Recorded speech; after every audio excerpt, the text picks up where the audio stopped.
Pak, mulai aja ya Pak. Boleh. Sambil direkam ya Pak? Ya izin ya Pak. Iya. Saya mau nanya Pak, kan Bapak sebagai ketua paguyuban bidarnya, Iya deh. mungkin saya mau nanya gimana sih Pak asal usul dari tradisi Perahu Bidar itu dalam sejarah dari Perahu Bidar itu sendiri yang ada di Palembang? Baik. Jadi kalau untuk sejarah Perahu Bidar itu banyak versinya deh.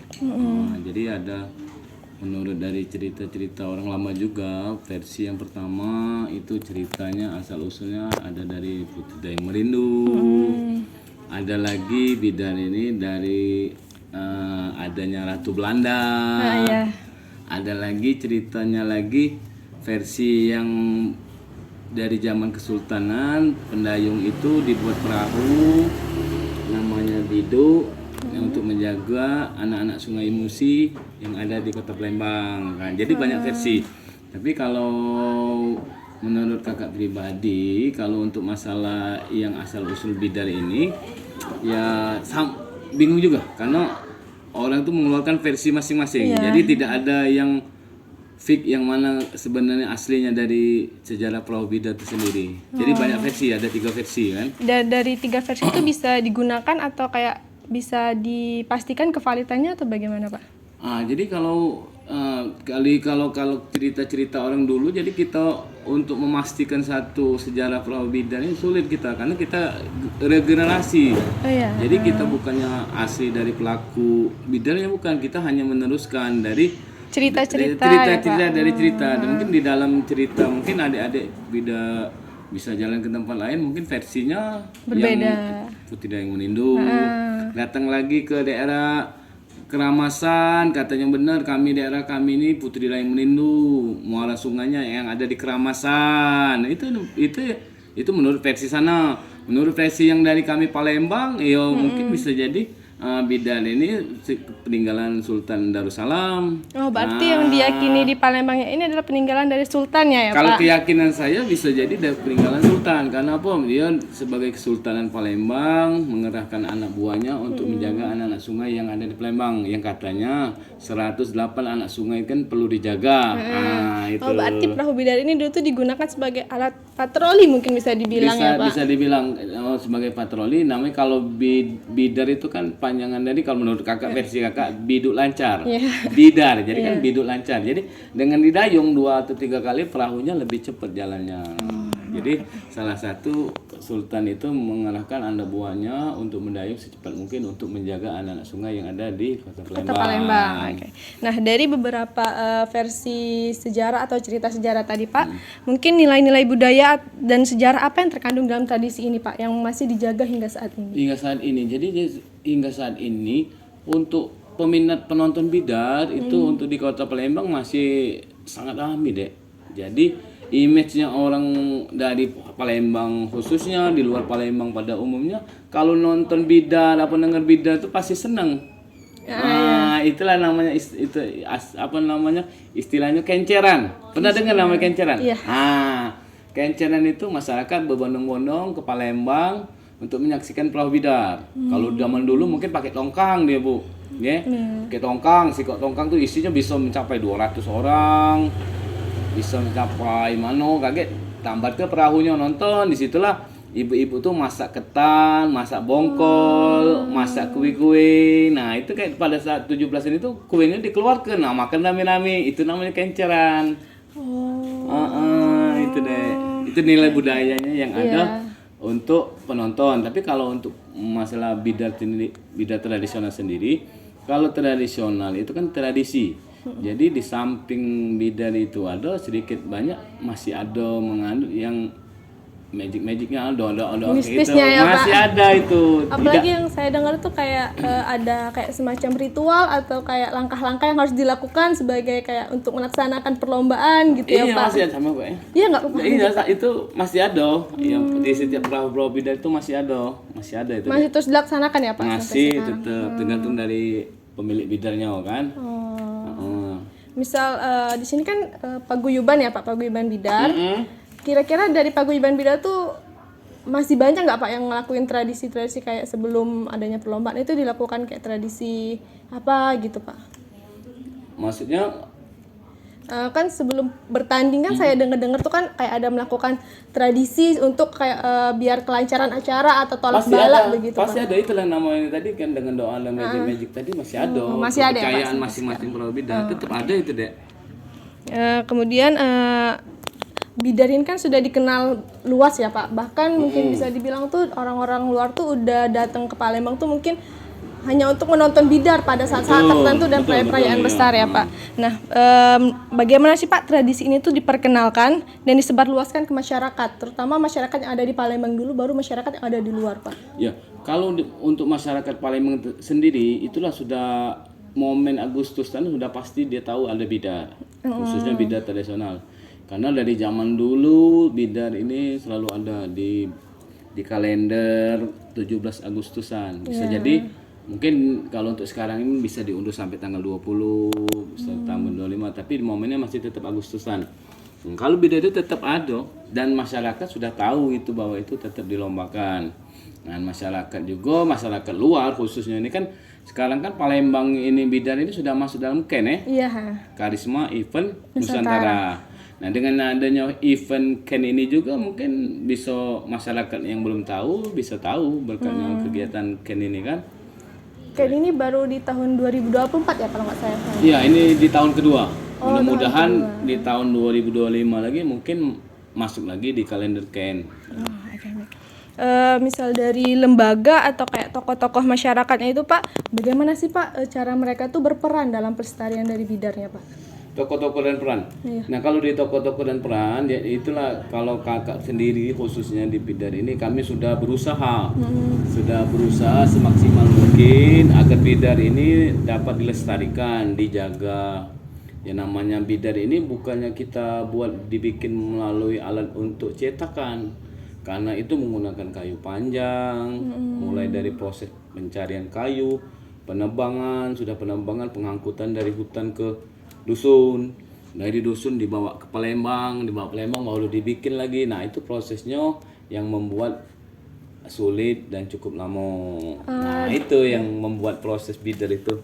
Kalau dalam tahapan-tahapan itu tuh Pak, ada gak kayak peran serta dari pemerintah ataupun dari lembaga-lembaga terkait yang juga ikut membantu dalam pelestarian tersebut?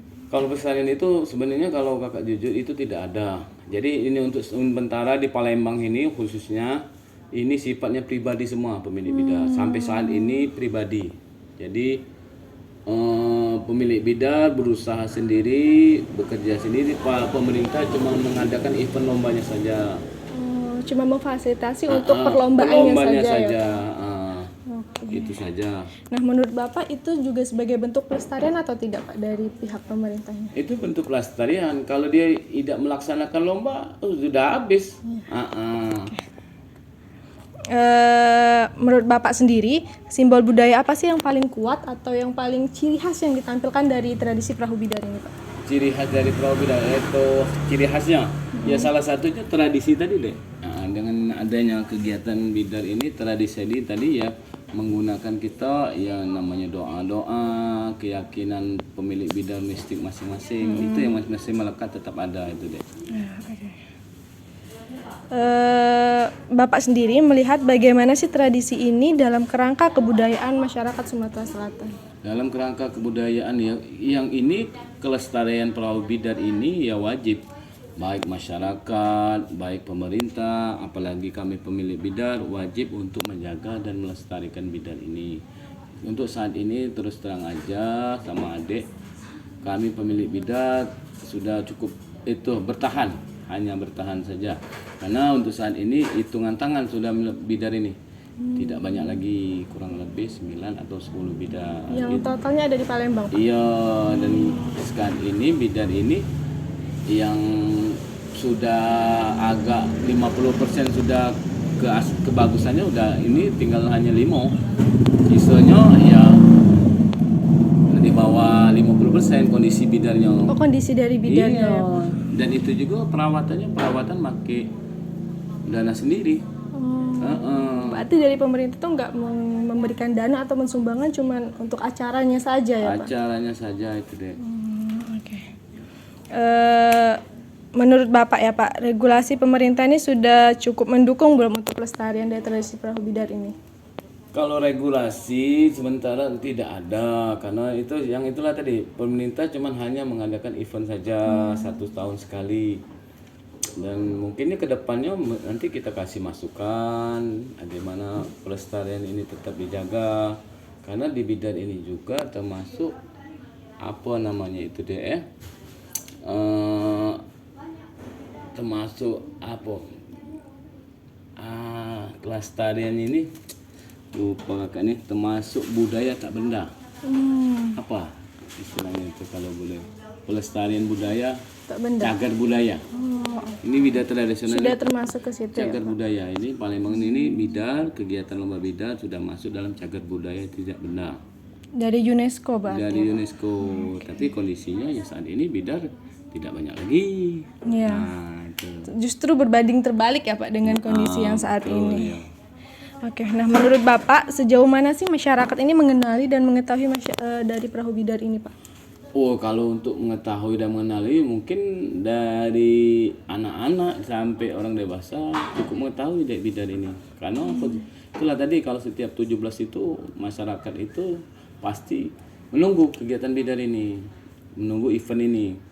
Baik dari itu masyarakat yang ada di kota Palembang, baik masyarakat yang ada di luar Palembang, apa masyarakat Palembang yang domisilinya di luar pengen nak nonton bidar. Itulah daya tarik dari lomba bidar. Nah, misal dari paguyubannya ini sendiri Pak, bentuknya itu bagaimana Pak paguyuban dari perahu bidar ini? Nah, jadi paguyuban bidar ini, jadi terbentuknya bidar ini juga karena kemarin itu hanya untuk terkoordinir masalah kegiatan saja itu deh. Jadi eventnya jadi masyarakat yang dari luar Palembang, yang dari daerah ini kan untuk komunikasinya kan jauh ke Palembang. Jadi kita bentuklah satu kesatuan dengan satu suara. Seandainya kita kegiatan eventnya tanggal sekian hari sekian, kita sambungkan ke daerah. Tapi untuk sponsor, untuk cari renovasi bidar, dia masih biaya sendiri, cari sendiri. Nah, berarti misal dari paguyuban bidar ini punya sendiri itu nggak Pak, kayak perahu bidar yang memang punya dari paguyuban bidarnya gitu? Tidak. Jadi paguyuban bidarnya terdiri dari pemilik-pemilik bidar. Oh, disatukan di sini ya Pak? Iya, dijadikan satu wadah di sini. Oke, baik. Menurut Bapak sendiri, dari makna budaya yang ada dari perahu bidar tadi, apa aja sih Pak yang paling penting untuk diwariskan bagi generasi-generasi selanjutnya Pak? Generasi selanjutnya menurut dari kegiatan bidar, jadi saya selaku pemilik bidar itu memberikan support dan saran kepada masyarakat, khususnya kota Palembang dan pada umumnya kita warga di luar. Mari sama-sama kita jaga kelestarian bidar dengan mendukung perahu bidar yang ada di daerah masing-masing. Jadi setiap lomba, setiap event diusahakan ikut lomba gitu. Berarti Bapak ini punya perahu bidar sendiri ya Pak? Iya, saya punya perahu bidar 2. Berarti setiap perlombaan ikut juga? Ikut juga sebagai peserta. Oke. Kan tadi kan Bapak bilang perahu bidar ini masih sangat relevan dengan generasi-generasi sekarang ya Pak. Kemudian bentuk adaptasi apa sih Pak yang perlu dilakukan untuk saat ini dan menyesuaikan dengan generasi saat ini Pak?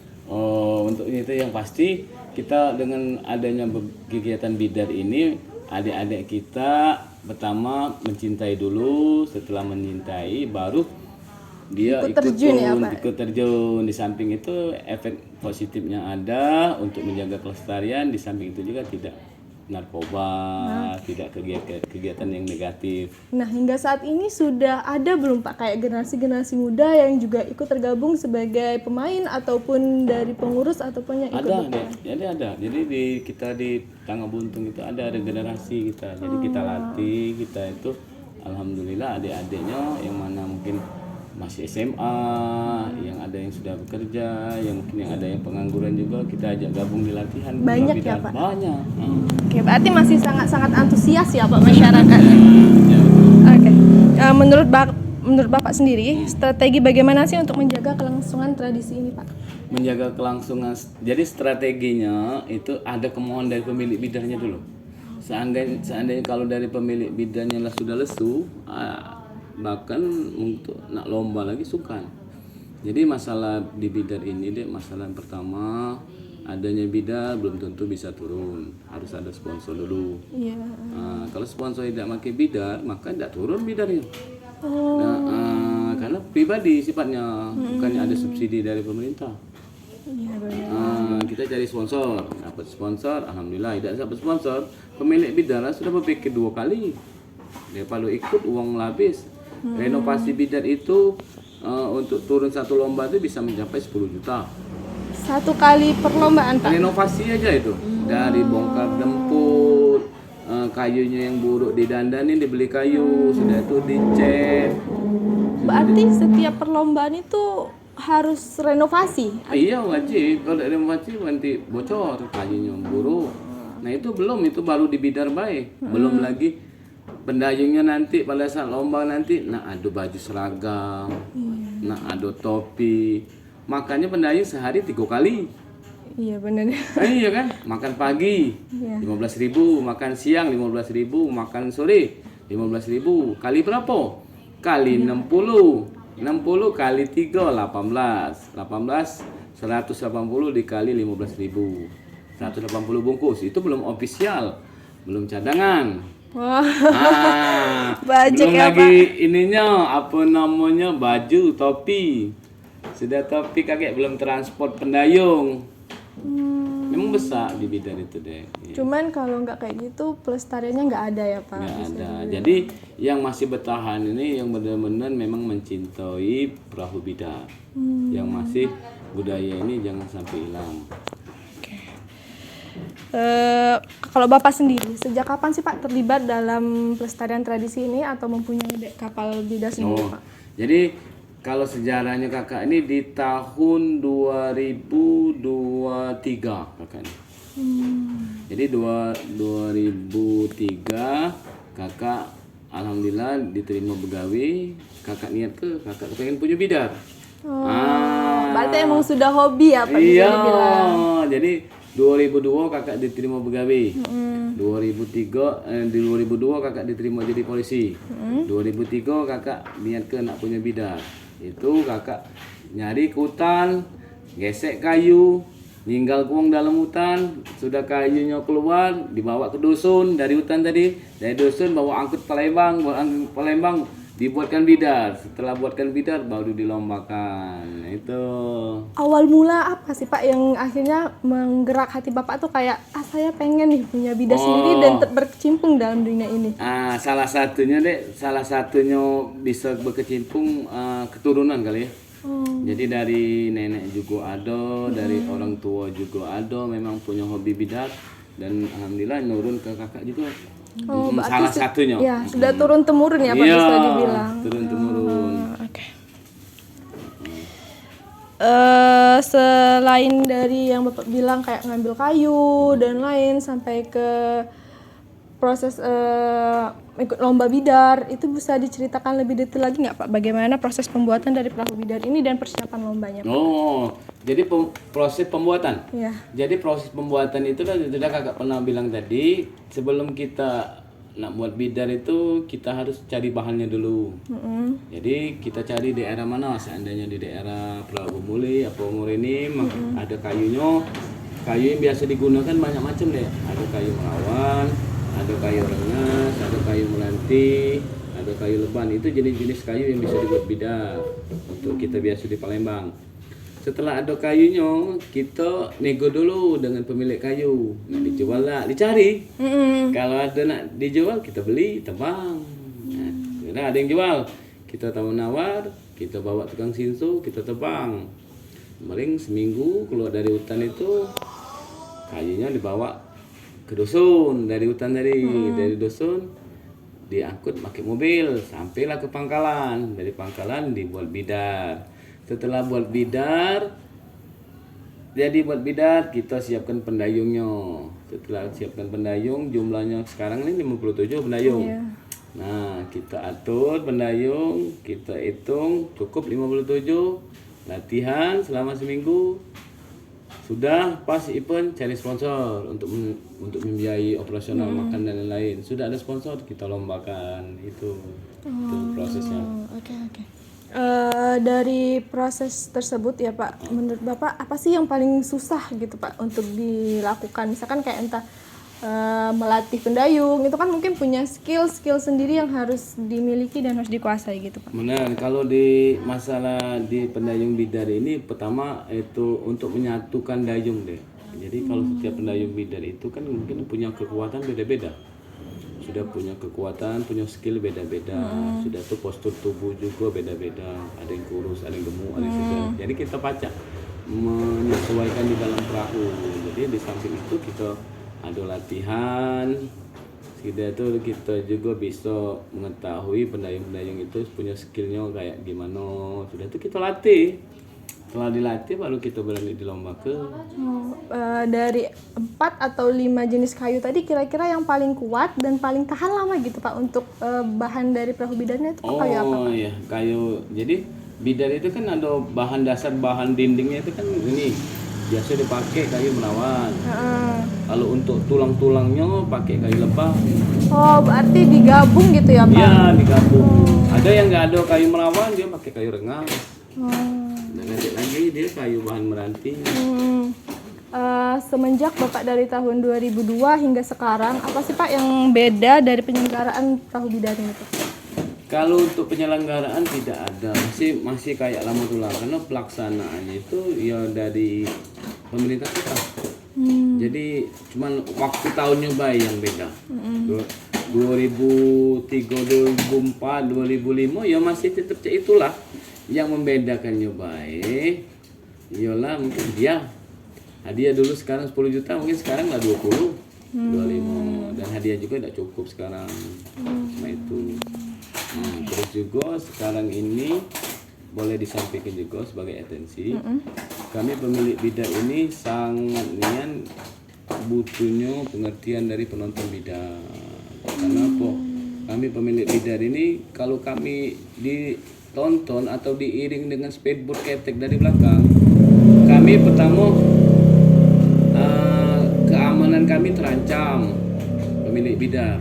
Jadi kalau dia kan speedboat, yang menonton yang pakai speedboat kan menimbulkan ombak. Jadi ombak itu membuat jalur bidar tidak bagus kan. Jadi itu sangat mengganggu, itu yang pertama. Yang kedua, perahu ketek yang sering melintang pada saat arena lomba. Jadi pada saat lomba ketek lewat mau tak mau, kalau dia sudah dekat tunggu. 2003 kejadian bidar numbur ketek. 2003 bidar karem kelebu nyampak karem ke bawah, hampir mati galowong, tapi tidak mati, hampir mati. Itu Bahaya sekali ya Pak. Misal dari aksen warna ataupun simbol-simbol yang ada di perahu bidar tuh apa sih Pak yang kira-kira yang memiliki makna tersendiri yang emang harus ada dari perahu bidar itu Pak? Jadi kalau untuk makna simbol-simbol tidak ada di perahu bidar lain, mungkin di tempat lain. Cuma saja untuk warna itu biasanya dari sponsor. Misalnya sponsor kayak Pertamina, dia kebanyakan merah, hijau. Jadi merah kombinasi hijau sama biru kayak gitu. Oh, berarti secara tradisi ataupun secara sejarah tuh tidak ada warna bidar yang secara pakem gitu ya Pak? Tidak ada deh. Oke. Cuman ada ciri khas satu aja.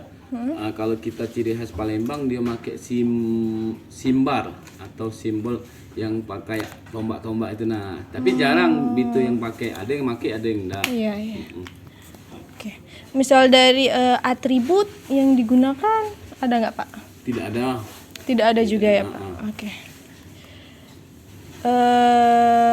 Dari Bapak sendiri ya Pak, apakah merasa perahu bidar ini dihargai oleh pemerintah ataupun masyarakat luar Pak?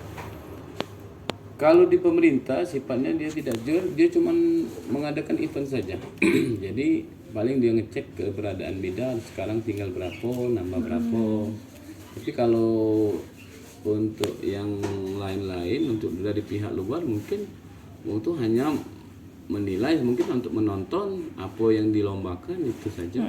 Misal selama Bapak mengikuti perlombaan ini ataupun menjadi ketua ini, ada nggak kayak komentar-komentar ataupun pesan-pesan yang disampaikan dari penonton terhadap dari perahu bidar Bapak sendiri? Dari perahu bidar, jadi pesan-pesan dari pemilik itu masyarakat, dia kecewa dengan masyarakat Kota Palembang yang nonton pakai speedboat, pakai ketek. Karena kejadian di 2024 bidar yang tertabrak tongkang, pernah dengar? Nah, itu jadi masyarakat Palembang, masyarakat luas. Kenapa bidar di Palembang cak ini? Ngapo jadi cak semerawut? Sangat disayangkan ya Pak. Sangat disayangkan. Dan kami juga pemilik bidar sudah mewanti-wanti kepada panitia, tolong dijaga arena, tolong penontonnya disisihkan, tolong dihalau. Tapi nyatanya keadaan di lapangan malahan tambah parah, Bu. Lomba sebelum bidar lepas, penonton lah sudah ada di depan. Iya, saya juga sempat lihat waktu yang kemarin ya Pak. Nyawa terancam kami untuk pendayung.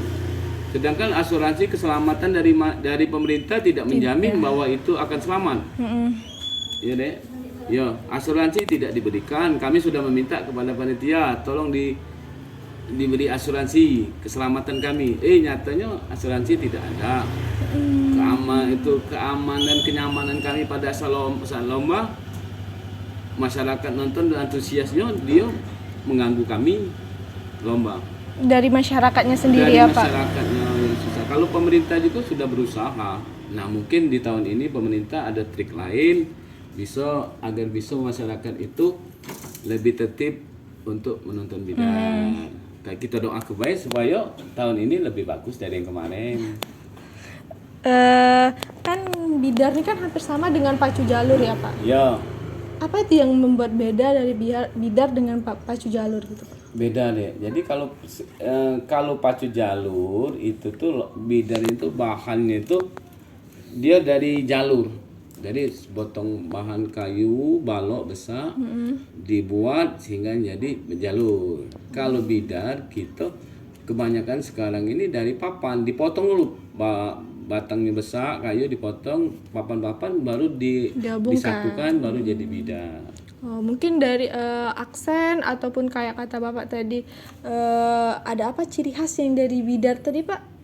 Ciri khas dari bidar. Kalau di nah, jadi gini, yang membedakan jalur itu kalau di Palembang ini, kalau dulu di Palembang ini ada gong deh. Kungkung. Nah, itu sekarang mungkin tidak dipakai. Gong itu digunakan untuk apa Pak? Untuk mengatur irama dayung. Tung-tung. Nah, tung-tung itu kan mengatur irama. Ya, kalau pacu jalur kan ada yang menari di depan. Kalau bidar ada yang memainkan gong sebagai irama mungkin ya Pak. Memberikan tanda suatu gerakan irama kan. Ada lagi di Palembang ini juragan. Kalau dia mungkin di sana Timboruang namanya, beda. Kalau di belakang dia ada pengenjin, kalau kita ada kemudi, kayak itu membedakannya. Oke. Itu.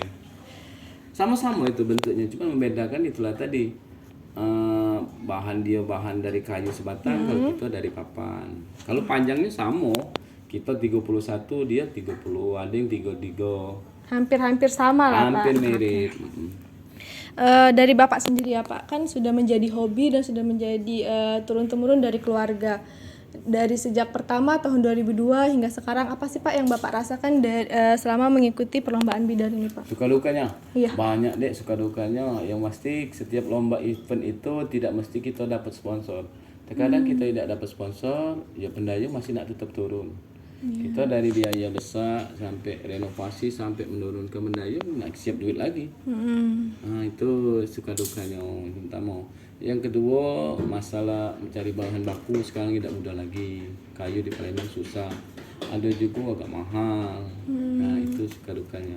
Misal dari paguyuban ini sendiri selain regenerasi pemain, ada nggak sih Pak kayak turun-temurun atau menceritakan secara turun-temurun kepada generasi-generasi selanjutnya mengenai tradisi dari perahu bidar ini? Ada nih, jadi kita mengajak dari SD SMP juga di kampung-kampung tempat bidar kita mengajak untuk berdayung. Jadi dari dia sejak kecil kita adakan nonton bidar dan kakak juga sering mengadakan lomba juga. Nah, mengadakan bidar ungguo kita kasih hadiah.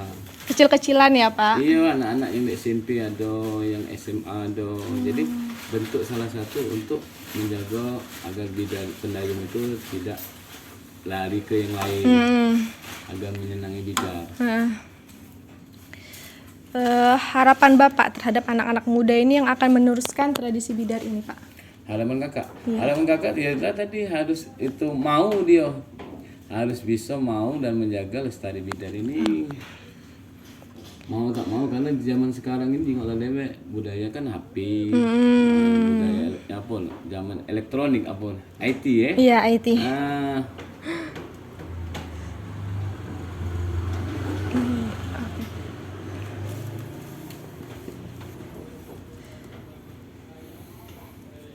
Menurut Bapak sendiri ya Pak, perlu nggak sih Pak perahu bidar ini sebagai identitas dari masyarakat Kota Palembang Pak?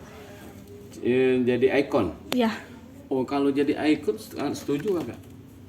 Bukan dengan ikon ini mungkin bidar ini lebih terjaga lagi pelestariannya lebih banyak lagi orang akan mencintai dan menyenangi perahu bidar. oke. Terakhir ya Pak, nilai-nilai tradisi apa sih yang berpengaruh dalam kehidupan yang Bapak rasakan sehari-hari yang Bapak dapat dari tradisi perahu bidar Pak? Dari adanya perahu bidar tradisi ini jadi banyak deh gitu. Jadi pertama kemauan. Nah dengan kemauan kita yang keras, tekad yang bulat, kakak dari awal keinginan kakak untuk memiliki bidar. Nah jadi usaha kakak tuh memiliki bidar itu tidak mudah.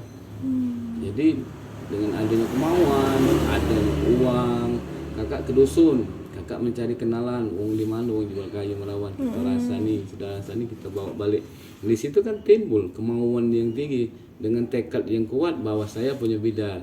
Nah dari aplikasi itu secara pribadi, cak ini tidak mudah mendapatkan bidar. Jadi kalau kita ada mau, ada usaha, ada keinginan, insya Allah apa yang kita inginkan itu insya Allah tercapai dari kemauan. Baik itu juga dengan di bidar juga tidak bisa nilai tradisi, nilai kekompakan, nilai keinginan tinggi, usaha yang tinggi, insya Allah akan mendapatkan hasil yang baik. Kan Bapak bilang perahu bidar ini kan udah dari keluarga ya Pak. Ya. Mungkin ada nggak sih Pak keluarga Bapak tuh yang menjadi ahli sejarawan ataupun orang yang sangat paham mengenai tradisi perahu bidar ini Pak? Atau hanya sebagai pemain bidar aja? Kalau dari keluarga sifatnya hanya mendukung saja, jadi mendukung hobi. Jadi kayak dari istri kakak, dari orang tua perempuan kakak. Jadi orang tua tuh memang support kegiatan ini. Kalau tidak disupport dari keluarga, dari istri, dari orang-orang terdekat, mungkin kita tidak sampai sekarang. Karena dukungan dari orang tua, baik orang tua laki-laki dan orang tua perempuan, alhamdulillah sampai sekarang masih dukung, dan istri juga mendukung. Karena kalau tidak didukung ya otomatis aku udah berhenti main bidar karena biayanya tidak kecil, besar biayanya kan. Bapak sendiri, menurut Bapak sampai kapan bidar ini akan terus bertahan Pak?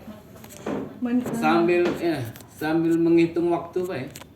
Karena bidar ini kalau kakak pribadi semakin hari semakin kurang peminat untuk memiliki bidarnya. Kalau penonton banyak banyak. Banyak, tidak berkurang dari tahun ke tahun malah ramai terus. Cuman peminat untuk memiliki bidar sekarang berkurang. Karena biaya untuk pembuatan bidar sendiri bisa mencapai 60 sampai 65 juta. Sudah itu berat untuk proses perawatan, pembuatan. Nah, itu. Tapi secara itunya tuh keinginan tuh ada Pak. Mungkin terkendala di modal ya Pak. Terkendala di modal, sudah juga kendala untuk mengambil bahan bakunya. Sekarang ini wong yang punya bidar ini wong-wongnya gila. Kalau kakak ngomong gila di bidar.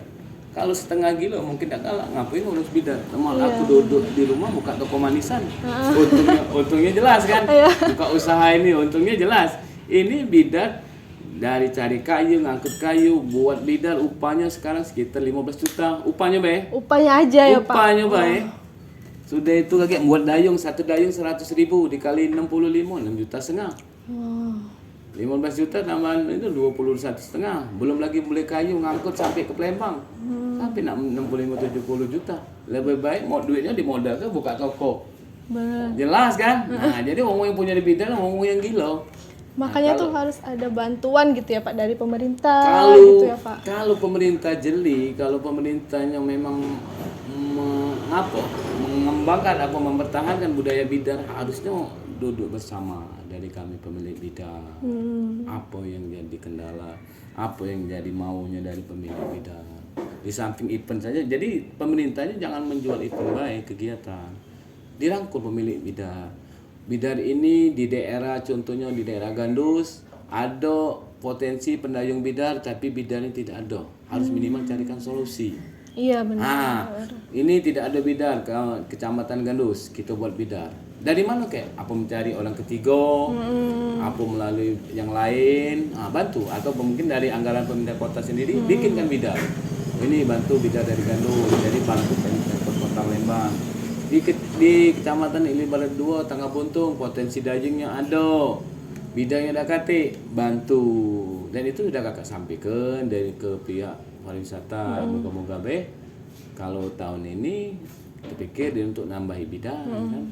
Di daerah Kelamasan juga potensi pendayung banyak deh. Cuman tapi tidak ada bidang. Oke. Itu yang jadi kendala. Berarti yang di Palembang ini di daerah-daerah mana aja Pak yang ada bidarnya Pak? Nah, kalau adik sudah mau tanya itu kakak jelaskan. Di Palembang ini sekarang cuma bidar Duiko, punya kakak pribadi. Di luar itu sudah balik ke organ ilir galau. Oh, yang untuk di Palembang cuma Bapak sendiri? Iya, 2 bidar. Sisanya di Kabupaten Ogan Ilir. Nah, misal mau ada acara bidar, perlombaan bidar itu bagaimana Pak? Ya mungkin ya bidar itu nanti ke Palembang. Dia kan nyari sponsor masing-masing. Oh, berarti yang dari Palembang sendiri setiap perlombaan itu cuma dari Bapak? Iya, untuk saat ini. Lain tidak ada lagi bidar. Ya kalau kakak istirahat pula di bidar mungkin uang lain masuk ke Palembang main lomba. Iya. Iya. Kalau kakak tidak lagi istirahat baik kakak nak nonton baik atau sebagai panitia bidar. Sebagai kan panitia. Kakak sebagai bisa juga ditarik pariwisata, Pak bantu untuk lain pelepasan start dan finish. Bisa kakak bantu. Kakak tidak lagi.